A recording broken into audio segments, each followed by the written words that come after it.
On tonight's AEW Collision, we saw the conclusion to the Owen Hart Cup tournament. We had a winner for the women's column, and we had a winner for the men's.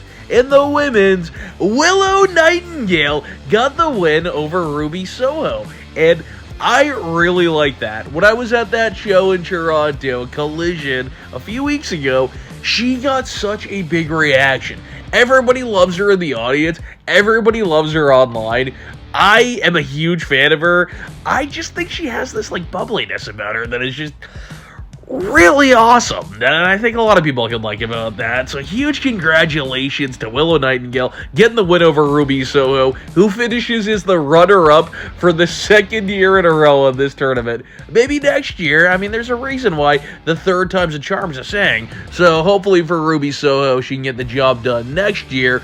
And this year, on the men's side, you know who didn't get it done? Well, guys, my boy CM Punk did not win the Owen Hart Cup tournament. Instead, absolute Ricky Starks did, which, I'm going to be honest here, I'm a huge CM Punk guy.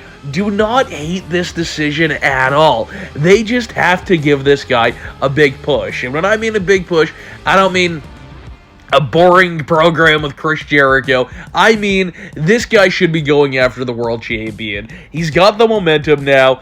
Maybe a feud with CM Punk. Would you like to see that? Ricky Starks and CM Punk?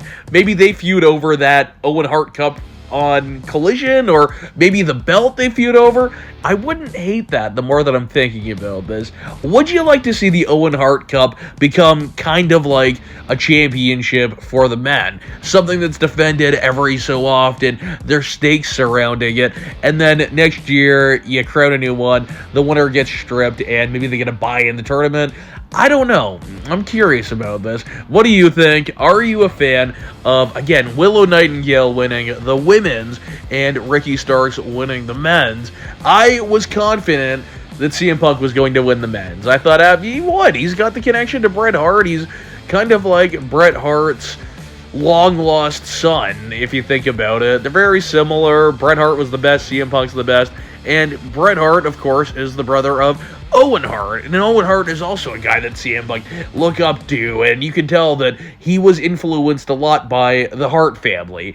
So I thought that they were going to give it to CM Punk, but that did not happen. Instead, it's Ricky Starks, and what do you think about it? It's almost kind of perfect. Like I said, CM Punk's a little bit like Bret, a little bit too much like Bret, and Bret was the bigger star. Bret was the main event guy, just like CM Punk is, and the Owen Hart tournament should be about a guy that's like Owen Hart, and CM Punk is kind of like him, but Ricky Starks is a lot more like him, and the same goes for for Willow Nightingale, somebody that embodies that just really good, positive personality, somebody that likes to have fun. You can tell that both of these wrestlers do, so I think they were a great choice. What did you think about the matches? Comment down below your thoughts. Thank you guys so much. Please leave a like on the video, and what did you think about this whole tournament? Are you satisfied with the winners, or do you wish that we got somebody else? I felt the field on the men's side was a little bit weaker than it could have been. Next year, hopefully they improve it. Also, another question. What'd you think about this thing being on Collision instead of the finals being on a pay-per-view? Comment down below, guys. Thank you.